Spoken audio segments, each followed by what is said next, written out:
Hey guys, welcome to my channel. If you're new, my name is Stephanie and sometimes I make covers and other times I talk about books. This video is going to be one of the many times that I'm talking about books. I wanted this to be a book review, then I wanted it to be a book talk, kind of. Instead, I'm just going to be telling you about the books that I've read in this past month. I have 8 books here, including the one that I'm currently reading, all from the month of July. As you guys know, I don't know if you know, as most of you guys hopefully know, I have been trying to accomplish a 100 book goal for the year. Not doing so great, but that's okay. I am currently on book number 28 out of 100, which is still a decent amount because some people don't even read 1 book a year, so I'm giving myself credit for that. So these books are from number 21 through 28, so let's just get started. First we have The Red Pyramid by Rick Riordan. Now this is Rick Riordan's take on Egyptian mythology as opposed to the classic Greek mythology that we're all used to him writing about. I really like this. I like the characters, I like the writing style, I liked how the point of views changed. It was really good and it was really fast paced. So if you don't have a lot of patience, or if you're a shaky reader, I suggest this. Next we have Throne of Fire, also by Rick Riordan. This is book number 2 in the King Chronicles. The Red Pyramid was number 1. This was also really good. I definitely think that the second is probably better than the first book, because the first book takes a hard time getting into, but if you just read them straight through, you'll definitely find this one entertaining. Then we have the third and final book in the King Chronicles, The Serpent's Shadow, also by Rick Riordan. This was definitely a good closer to this series. It's kind of sad that it's over, so maybe Rick Riordan will write another book or another series based off of it. Who knows? But I really like this series as a whole, and I definitely think that you all should read it if you're into that kind of thing.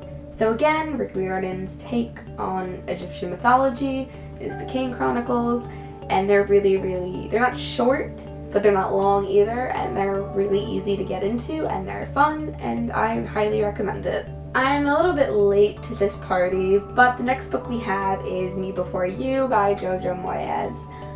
I loved this book. Unfortunately, I saw the movie first, which again wasn't bad, it was good, but I already could tell that the book was going to be 100 times better, which was motivation to read this right away. My friend actually got me this book, so that is really the only reason I have it in my possession.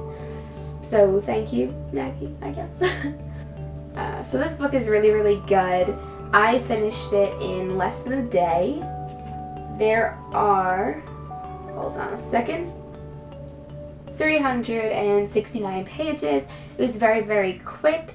There was a lot of detail. The characters are good, even the not so nice characters.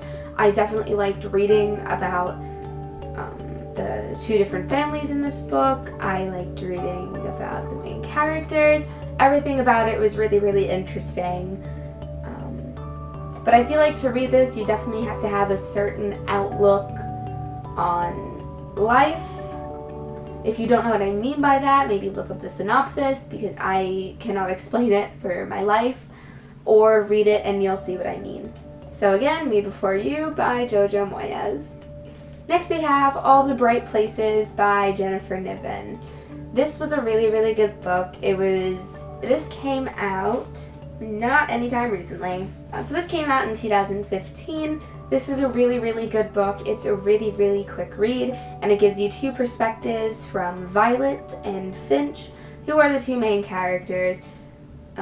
Finch is a boy who is extremely suicidal, and everything that he knows about always relates to other people's suicides or just death in general, which is kind of a weird concept. But then you have Violet, who is the complete opposite, and she just wants to live life to the fullest, and then they meet, and then they become really, really good friends, and it's a really, really nice story. Kind of sad at the end, but it's okay. It's really good, and it's really, really worth reading. Next we have The Infinite Sea by Rick Yancey. This is the second book in the Fifth Wave trilogy. Trilogy. This book I did not like as much as the Fifth Wave, just because it was kind of boring and nothing exciting really happened, whereas if you've read the Fifth Wave, you know that a lot of intense stuff happens to all the characters, and just the storyline in general is really, really interesting. This is a sci-fi series if you're unfamiliar with it, and it has to do with like alien abductions and the apocalypse, and it's pretty cool, but this one was kind of boring. I still do recommend the series, genuinely. This is very quick, it's 300 pages.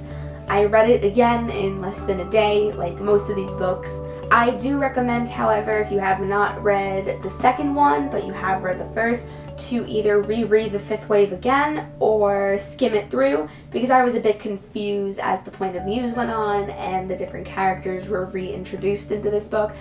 I was a bit confused, but other than that, it was pretty good. So this is book number 7 in this pile, and this is Passenger by Alexandra Bracken. This book was so good. I've never read a book by her before other than this one, and I love her writing style, and I love how she introduces characters right away, but not kind of like this is Nick. He is a 17-year-old boy, or whatever. Well, he's 20 actually, but. So in case you are unfamiliar with this book, it came out this past January, so January 2016. It is about a girl named Etta who is a time traveler, but she doesn't really know until she's kidnapped by time travelers, and she gets on this boat and she meets Nick, who's the other main character, and their romance is really cute, and it's fast-paced, but it's not annoyingly fast-paced, and it's good. It's 486 pages. I read this very quickly just because I did not want to put it down, and when I put it down, I was upset that I had to put it down. But this is definitely a book that I recommend, and the second book is coming out sometime in late 2016, so if you've read this, look out for that. This is really, really, it's such a good book. I genuinely would read it over and over again if I could. And then book number 8 is my current read, which is book number 28 out of 100. And this is Zodiac by Romina Russell. This is the first book in a trilogy. I'm not that far into it. I'm on page 52.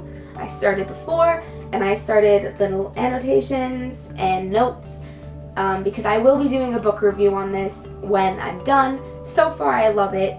It is about the different zodiac signs and how different planets in the solar system have people living on them based on their zodiac sign.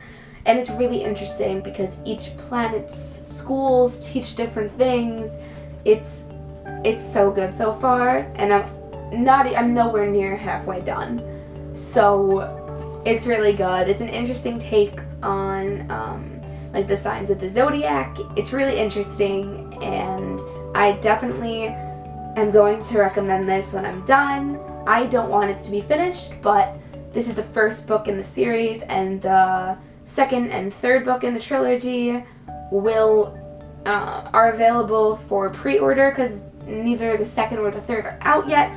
So I'm definitely going to get my hand on that because I love it and I highly recommend. So that was kind of my July wrap-up, I guess. It's not really the end of July yet, and I know I'm probably going to at least read another book during this month, but I just wanted to give you guys an insight on what I've been reading lately, and I really hope that you enjoyed this video. If you guys have any book reading goals or book recommendations, let me know down in the comments. That would be wonderful. So thank you for watching, and I hope that you all have a lovely week. Bye!